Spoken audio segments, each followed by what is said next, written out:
All right, we are back for number 48. I'm back in my house in a normal location. What a week it's been. Jason, how's it going? Doing amazing, man. How are you? We're getting back into the rhythm. So, for those that don't know, Chad took the hike from Tampa all the way up to Pittsburgh, driving day and night on little sleep, sleeping in the car, grinding it out. His schedule's all messed up. He's growing a beard. He's all fucked up. Yeah, totally by choice. We didn't have to make that trip as miserable as it needed to, but I just, we was able to couple in family in Pittsburgh and Columbus. So it was nice to get two knocked out, so that kind of made us make that trip crazy where we just drove straight through. And I think it's good to do hard things. However, I think it's good to do hard things. I think it builds that muscle. We regularly try to do hard things in real estate. So, hard things, sacrifices in life to make sure we can see more people than we would be able to see if we had stops along the way and stuff like that. But I won't do that drive again. Flying next time for sure. It's one thing if it was just you and your wife, but having the kids and everybody else, it's a lot for sure. So, but you grind it through it and you made it out the other side, and no damage to the house. Are good. Yeah, all's good. A little bit of the father-in-law's, nothing crazy. So we're in a really good spot. Not I can't say that that's the same for everybody. There's definitely, even our plan, we come back in, a ton of trees are, pushed to the side. There are missing shingles and stuff. So, and, we were in a lesser affected areas. So it's wild. But one thing I'll say, it's tough for those who are affected. We definitely, words are hard for it. I don't even know. It's going to take some rebuild, but devastating for a lot of people, especially some people that we know. Yeah, out of their house, they can't go back for months. Yeah, there's a lot of damage for sure. Crazy. Side note, but real estate related. What do you think for, in Florida in general, like with home insurance, right? For insuring properties, man, that's going to be tough. It's a seasonal thing. It's not going to ever stop, And, I'm sure insurance companies having to pay for roofs and all these repairs and all this kind of stuff. I see it a lot with resort properties, but, have you had any conversations with your clients or, has anybody asked you about that as far as like, hey, look at, what's the home insurance process like down here? Can we even be insurable, just for a regular house, let alone like oceanfront, Yeah, no, it's gone up over the past few years with Ian and Fort Myers, shook up insurance agencies for sure. And I think we all felt the effects of that, even in other states. I know in my Pennsylvania team, they were more picky about roofs and stuff like that. So, and some went out of business and weren't doing insurance anymore. So, ever since Ian, there's been an increase in that. We've felt it over the years. Does this add gasoline to that fire? Maybe. It's hard to say just yet. Did they do the increases so that if it happens again, like this case, that they're planned for it? Yet to be determined.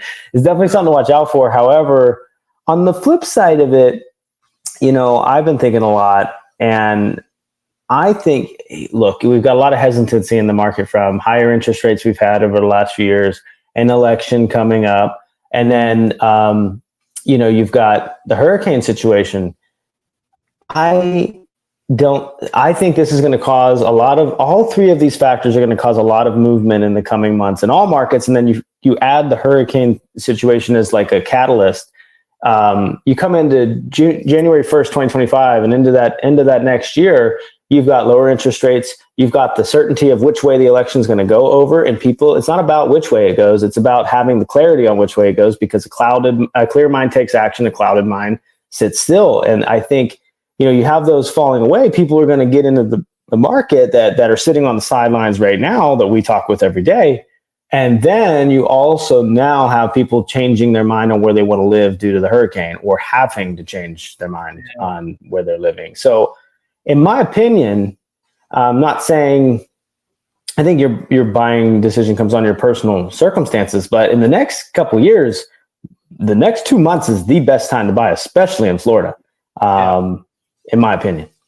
Yeah, no, for sure. And we're going to be doing some social media campaigning and some, just getting out there for that same thing.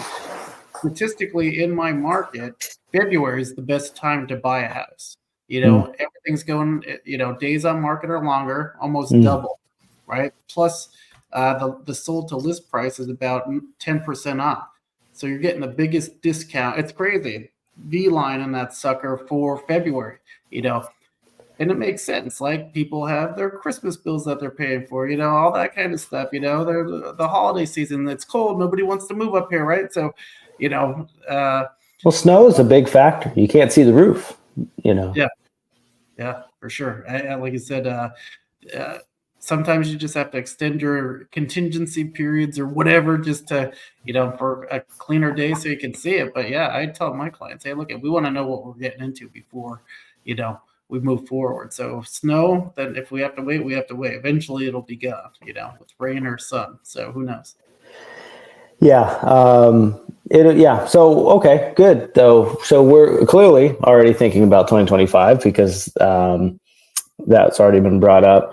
So as a team leader and agent, what are you doing, we'll call it prepare, although it started 17 days ago on October 1st, the fourth quarter of 2024 is where your results in the first quarter of 2025 show up. So if you are an agent and haven't thought that way, should take a look. But what are you doing to prepare? So I just had a couple conversations with some team members about this very thing, right? Kind of getting on the phone, and your activity today is not going to bear fruit, right? So you might have a two-way conversation today, and you build that relationship. You have a buyer consultation meeting, you show value, and then they decide they want to work with you. That takes time, right? A couple weeks, right? After that, once you they hire you to be their agent, right? Then you're showing them houses, find that perfect house. That takes time, right? A few more weeks, months, whatever, right? Once they find that house, unless they're paying cash, you're 30 days out from that, or 45 to 60 days out for a loan. So we're not getting paid for 60 to 90 days from the time that we make our call. So you need to do your activity now to prepare for 2025 business or into 2024 business. But what you do today is not going to bear fruit today. It's a long game. It's like planting a tree. It doesn't grow overnight, right? So, just having that conversation, and, the nice part with some of the systems and processes that we have in place is we could show it, right? Appointment set to appointment met to offer made to, under contract time plus the closing time. So you can see that whole life cycle of a client, where it's like, oh, okay, so now it kind of makes more sense. And the one other thing I think is a huge factor to bring up this time of year, and in Florida we have a little catalyst on it, and I'll get there in a second, is what comes in October, November, December. What comes? All the holiday times? Mm-hmm. For sure. Which is a great excuse for most, a lot of people I've interacted with. Maybe the entire month of December, they feel like it's just, well, I got to take off a month. Yeah. So, and then you add a catalyst down here. Of course, not by anyone's fault, but the hurricane has disrupted a lot of things over the last week. It's gotten me out of a rhythm. I wasn't I had to drive for, 40 plus hours. Our normally scheduled programming has been pushed back a couple times. Yeah, 100%. So there's something that was in a video recently with Reside. I forget which one it was, but somebody had said, the best agents rebound the quickest. Now that was talking about rejection, getting shut down. And 100% I agree with that. But I would also add that it applies in getting out of your rhythm. We all get out of it. So, what happened when Chad pulled in Monday night to his house on 3 hours of sleep? He got sleep first, and then the next day was right back into the rhythm. That's super important, and the holidays, of course, Halloween, we're going to enjoy that. It's awesome in this plan. Of course, Thanksgiving is my favorite holiday. The food is my favorite food. Like, it's my favorite meal. Me too. Good stuff.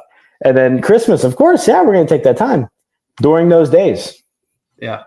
Outside of those days is, I think, I mean, we've had a lot of opportunity coming up with, agents getting tired, commission lawsuit changes, all this noise, right? And then right now, coming into the holidays with all that noise, there is no greater opportunity for a real estate agent than right now. Doesn't mean it's not going to be super, super hard.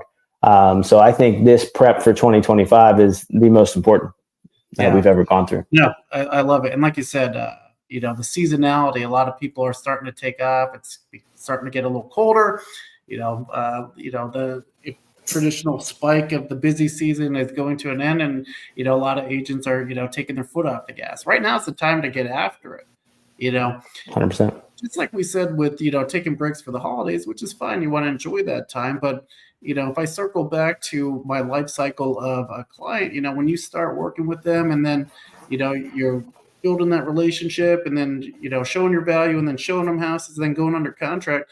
If that doesn't close and you're taking care of all the inspection stuff and appraisal stuff, and you're focusing on that and not bringing in new people to start that same life cycle, if that deal falls apart for whatever reason, now you're back to square one. So, one of the biggest things that I see for agents, and one of the things that I like to, say is like, keep that prospecting time no matter what.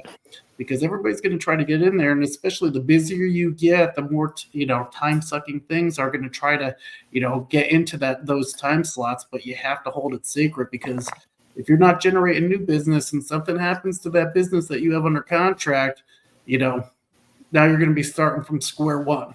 Sometimes you'll see, okay, I got 3 or 4 things under contract. Sitting back, relaxing, And then a couple of them fall apart. Now they had no new business to replace that, and they find the roller coaster. Yeah, the real estate roller coaster. It's preventable if you stay in action, but if you stay if you stay a hostage to what falls in your lap, you will stay that way. So okay, cool. Set the premise. Totally agree. What are you doing to make sure that is not the case for you and any team members who are taking action on the things where are you guys focused on? I mean, you have to be selfish with your calendar, right? You have to hold that time sacred, blocking out, and you're in the same groups that I'm in, like that 8 to 9, 9 to 10, 10 to 11 time frame. That's one of the biggest focus that I want to have for the end of Q4 and the beginning of 2025 is owning that time for myself, to be getting into my database. We talked about it offline, but, I'm signing up with Digital Maverick as a to help me learn the database and own it and, get in that shit every single day because I want to master it, right? It's the most valuable resource for my team, and I want to make sure that I'm on top of it, right? And help for coaching things too. Like, hey, look at what we say and how we say type of stuff. So owning that time and holding that time sacred, I think is the biggest thing that I could do right now to move the needle forward for 2025. Awesome. So I'm making a big commitment, and we have a couple team members riding alongside. So Reside rolled out a 77 harder challenge. 77. What is this? Yeah. I think, it's signed up, but I'm sure you can slide in there. I think it's open to everybody actually. I caught what's that? Sliding into their DMs. I caught wind of it late because in hurricane situation again, but we jumped on it, and I'm making the commitment. So it's 77 days left in the year. It started yesterday. It's 7 2-minute conversations per day. Ooh. 7 texts, 7 comments on social media posts. Ooh. Add 1 new person to the database that you did not have their name, phone number, email, somebody that you did not, somebody that you took from who are you to how are you. Yeah. Send 1 video text per day. 1 role play, 15-minute role play per day. Wow. And 1 post on social media. Yeah, not for the faint of heart. No. That's sweet, man. Yeah, like I said, everybody thinks, oh man, that sounds overwhelming, right?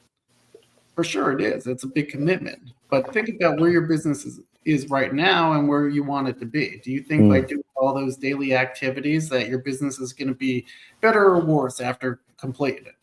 And say if you get to, even if you get halfway through, which we don't encourage people to, we want them to go all out and all that kind of stuff. But if you just do that for part of the time, you're going to be way better off than what you were. And it gives you an actionable daily thing that you can do and check off to hit your goals.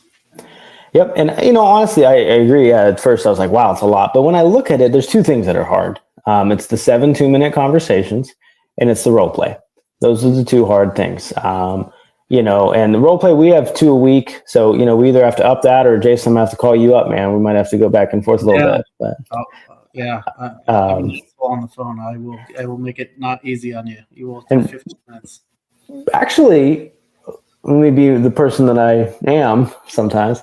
Pro tip or hack, Gemini, and I'm sure ChatGPT has a lot of AIs have the ability to talk to them now, or at least I know Gemini does. So you can do Gemini Live it's Google's AI. You can ask it to role play. You can say, all right, I want you to be this person. I want to role play. Really? Dude, that's sick. Yeah, I like that because I have the Google Workspace too, and I'm always getting the pokes. Hey, you might want to think about adding Gemini to your Google Workspace. Yeah, ChatGPT probably has more pros than Gemini, but I am Google-fied across the board. Like I have everything Google. So I use Gemini and I think it's really, really close. And I think it's better in some ways, but ChatGPT probably overall beats it. Like I said, Gemini fits my thing. But I think that'll be a super good hack to do that. But even regardless, if you're not committing to something like that, that challenge, I think that's a super good tool. Because you can do it for anything. This isn't just about making calls to leads. Like role play your listing presentation, your listing appointment, role play talking with a friend about their because here's the thing I found about your sphere of influence when you're a real estate agent. Like it's a different rhythm. It's a friend. You have to approach it differently. Not approach it differently. The conversational nature is going to be different than a lead or somebody that you didn't know up front. Yeah. If you're well rehearsed on your kind of your product and your process, though, you can still, because you still have to deliver the professional value, even though they're a friend, even though the conversation is a different dynamic and you hung out last week at a certain place and, you still have to have that professional process. So if you have it fully ingrained and, it's practiced and perfected, it's like we look at pro sports and we understand do the same thing over and over and over again to get better, but we don't look at it that way in real estate for some reason. We want new. And that's how you become a scrambled egg, at least in my experience. Do you want to practice on your peers or do you want to practice on your clients? Right? That I love that analogy. It's like, yeah, man, get the reps in before you have your meeting. So then that way you can overcome that learning curve and get your talk track down and, your professionalism and all that kind of good stuff. So I'll turn the tables on you. You asked me about 2025. What are you and the team doing besides, so you have 3 people that are committed on the team to taking it? I think so. We're going to confirm that tomorrow because we have one of our team members he's still not even able to get into his apartment with there's the trees that had fallen on cars and there's a lot of power just might have come back. So there's still, we're going to have a little grace in the beginning of this challenge for hurricane reasons, but basically tomorrow we're going to make sure we know who's in, and then Monday it's going to be the final roll call because all the hurricane stuff should be kind of through by Monday of next week. And let's touch on that because we didn't even touch on that point, right? Outbound prospecting to people that are in a situation like that. 100%. Yeah, that is not an easy conversation to have. People are dealing with life, situations where their house they might not even be in the house, and now we're calling them and asking them, what's your thoughts on that? It's not an easy conversation, but in my opinion, we regularly don't have easy conversations. I think this conversation's a lot easier than the other one, and also because we have a great resource. We built a vendor list here in Tampa that we have, contractors, electricians, plumbers that we've worked with, and that's an area we can help with. Like of course you can volunteer your time 100%, right? But you can't go like there's not enough time in the world for you to go. But something that a real estate agent can provide value with is their vendor list and being helping being a connector. That's what oftentimes what we are, is a connector. So for me, reaching out and seeing how people are, seeing what they need, and volunteering the vendor list has been crucial. And that would be the strategy that I would be doing, would be, hey, look at Chad. I know everybody's going through a lot down here. Just want to see if there's anything that I could do to help you. Just so we have a whole vendor list with electricians, plumbers, handyman, contractors, whatever you need to kind of help get your situation. How's it going for you guys down there?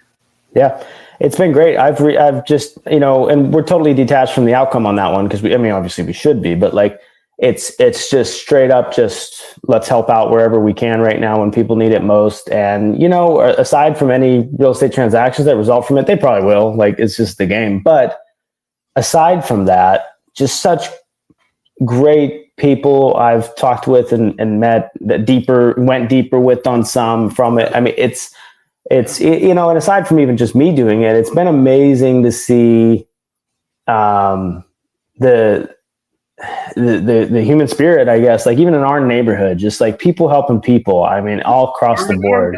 Yeah, arm in arm. Everybody's in it together. That's amazing. That's what you need to do. Plus, you're helping all your vendors out with giving them stable income and stable work, and giving them jobs that and doing a good job for your clients. Everybody wins. Wins. Yep. We've had some people that have considered making a move in a not so risky area and things like that. And, I had a team member of ours who was a little bit, just didn't want to profit off of, hurricane. And I get that. I reaffirmed to them, like, look, they're going through some murky waters right now, or they're making some decisions that are tough, because of the hurricane. The best thing we can do is be that good guide for them. Like that's an area we can answer the call. Of course, yeah, we have, it's our job. Of course, we get paid for it, but it's not that we should be excited about profiting off of anybody, but like that is an opportunity for us to serve, to add clarity, to give them proper guidance so they make the best decision on their next move. Yeah, because right now emotions are high, right? Are you sure you want to do that, right? You know what I mean? Like you said, right. Not something that's normal. I had the same situation kind of, in that moral dilemma when I was working my W-2 job, and we'd have a lot of government contracts, right? To replace their equipment. Their equipment would be fine, but, a lot of people don't know this. They have their set budget. If they don't spend that money, they lose it. And then it goes down and down and down, which is not the most efficient way to run the government, which is why we're in the debt that we're in. But, and then I had a dilemma like, I don't want to sell them like all these the pieces of hardware, these printers that we were selling and stuff like that. And I'm like, well, if they don't buy it from me, they're going to buy it from somebody else, right? So I'd rather them buy it from me, because I know at least I'll take care of them and support them and all that kind of stuff. And I think you're in that same situation there. It's like, hey, look, if that's something that you want to do, let's go arm in arm, and I'll help you through the process. Well, and it's, I think, often missed, and when real estate agents, a lot of training, a lot of tech, a lot of blah, blah, blah, blah, blah. But at the end of the day, one of the biggest reasons we exist is because first person view is harder than third person view. Like, it's so much easier. Like, if you're playing a sport, it's so much harder to know the mistake you're making, as opposed to when you're watching the tape, or if you're in the audience or in the stands and not doing the thing. And, so that human element of, like, whether it's accountability or guidance or just guiding the emotions and the process, like, that's exactly, like, a lot of times I feel like we're therapists 100%, but this is the perfect time for that to shine, because people need it right now. They need guidance. They need that person to help them through. And I think local real estate agents that know the market and know human beings can be of great value during this time, and you get paid in proportion to the size of the problems you solve. And there are some very big problems to solve right now for some people. For sure. So let's kind of wrap up our show with, talking about actionable things to set yourself up for success in 2025 as an agent. What would you think would be the biggest needle mover for an agent right now to, maybe the 2024 was not easy, man. There was a lot of stuff going on this year, right? Like you mentioned. weather, we got elections, we got all kinds of interest rate stuff, right? Not easy to be an agent. Some people might be on the fence, like, do I even want to do this again next year? What would your message be to that agent for 2025 saying, hey, look at, if you can make it through this, you can make it through anything. It's the same advice, except it's more important now. But find the piece of activity, the thing that you control, not something that can fall into your lap, something that you can do every day, weekly, yearly, all that stuff, monthly, specific, measurable, and actionable that you can commit to that has produced a result for you in the past. If you're an existing agent, find something that has produced a result for you in the past. Ultimately, though, it all revolves around what is it like. I've been asking agents a lot this question a lot lately. What does a sale start with?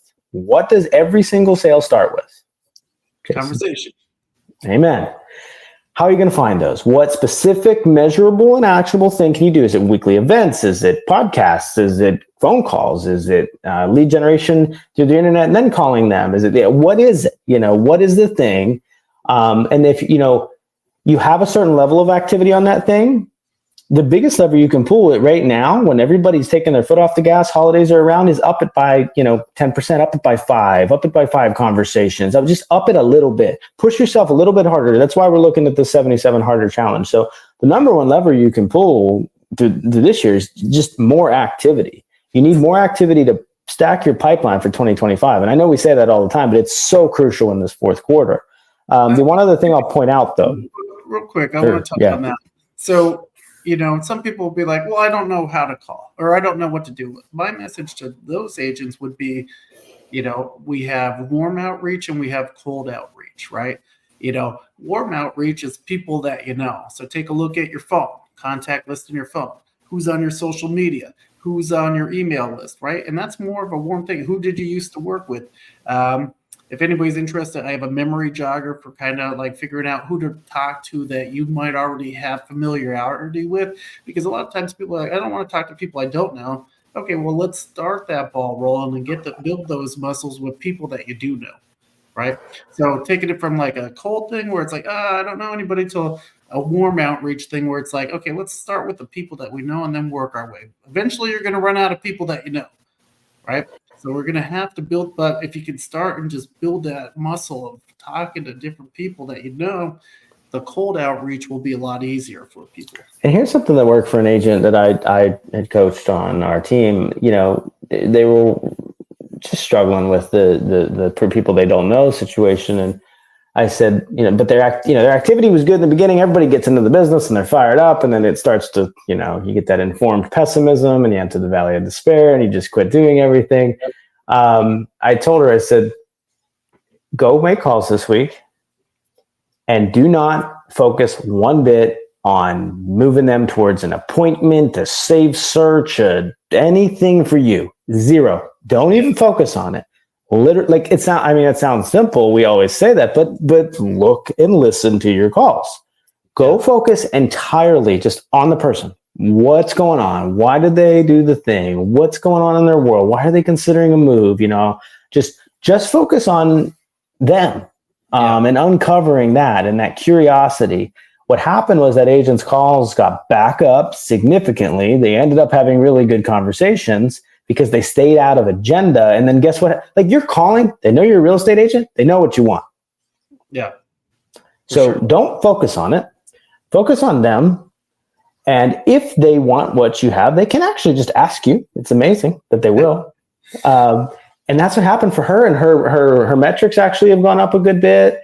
So not just the calls out. I mean, the conversation's length, things have gone up. So where there was a bit of a roadblock, it went up by just detaching. So you do it 100%. But if you're not doing it, and just all this needs to be without agenda. So, and then this time of year, obviously in Florida, you have plenty to talk about with the hurricane situation. And if not, there's holidays coming up.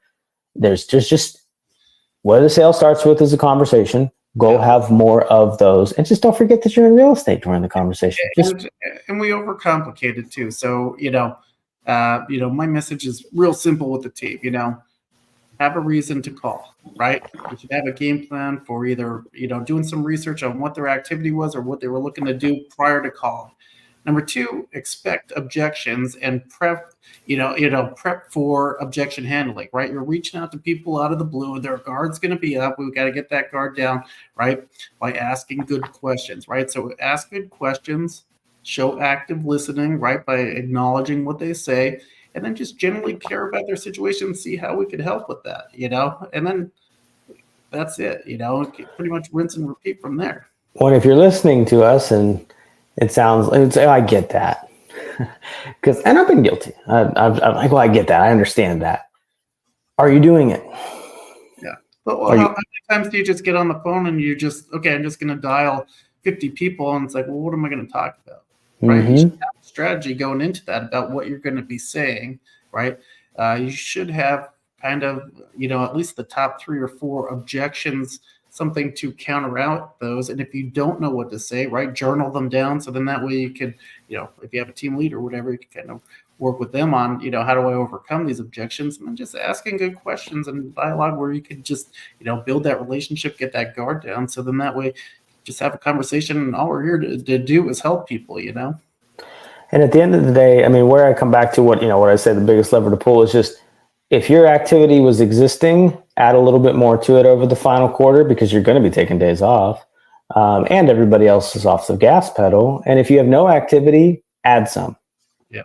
Just do better than you're currently doing. Yeah, and don't have that limiting belief where I don't want to bother people during this time. It's like, when people are off, that's the best time to reach out to them. And if you have a good message and a strategy of why you're calling, you're providing helpful information that they might need to know. If you have a strong enough belief in what you can help other human beings accomplish in life and your mission, for me, it's to help other people become a better version of themselves. You won't worry about that, because when you make the right connections with the right people, that you can add value to their lives. It can send them on an entirely different trajectory than if they would have met you with your product and your isms and your you. So that's where you got to go there. For sure. We're here to help as many people as possible in any which way we can before we die. Both of us have kind of that same mentality. And like I said, it's worked well, and, feels great. And that's what we're here to do. But the final thing I will say, though, because I've done it all other years, but that's the most important thing. But all of the years prior, when things chill out, whether it's December, January, February, because things calm down, things do. Sure. It's a system time. It's a time to audit it. You want to make any changes, you want to switch a software, you want to do any of that stuff. I mean, sometimes that can be a big tunnel that you never come back from, but that is the time to do it, to audit the systems. And if you've been contemplating a change and premeditating it, jump on a few strategy calls with the companies right now and get it done. Now that is the time to do it. It's when I always took stock in December, like 1st through the 15th, started the changes the 15th through the 30th, through the 31st, sorry.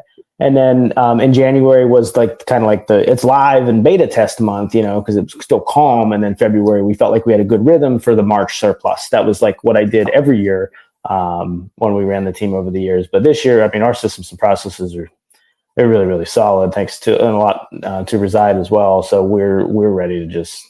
No, yeah, you guys have been fire. Yeah, I've seen behind the scenes of what you're building and how they helped you, and that's awesome. I can't wait to see what you do in 2025. I'll end it with this. A lot of times this is kind of like pre-agent season for agents for, I'm just going to change to another brokerage, or I'm going to change to another team or whatever. It's like, if you don't go to that other brokerage or that other team and you're going to keep the same bad habits that you have now, you're better off just staying where you're at.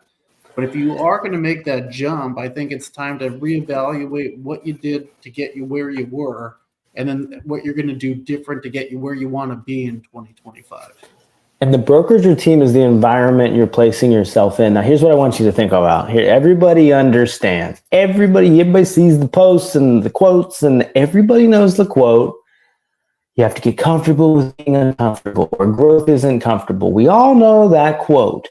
Now, if you're an agent and you're listening to this, the brokerage or team you're considering or at or whatever, is that the most comfortable place with the best splits and the most happy, fluffy love and top sales agent of the month, even though there's 15 of them and we don't post their stats? Is that what it is? Or is it a place that challenges you, to be more, to do more, to be more, to expect more? What does that environment look like? You should go to the uncomfortable one. And I'm 100%, I avoided the uncomfortable ones early on.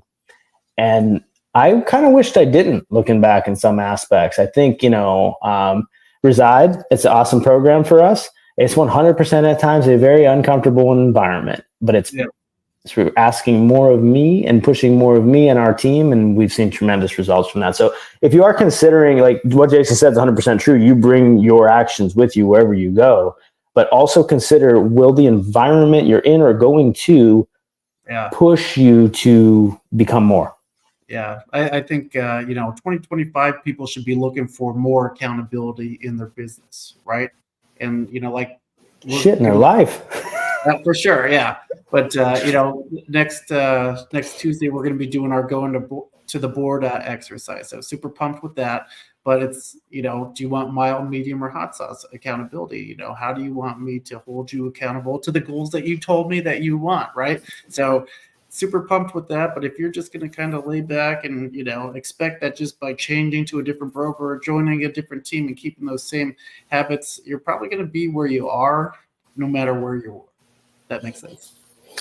Absolutely. So 2025, man, it's a great opportunity for those out there taking action. And it started 17 days ago. So, dude, it's so clear for what we want to do and how we want to grow for 2025. I'm so fucking pumped up, dude. So pumped. Same here, my man. And it's been a blast riding along with you. So you guys can watch the journey every week on SharkNation live.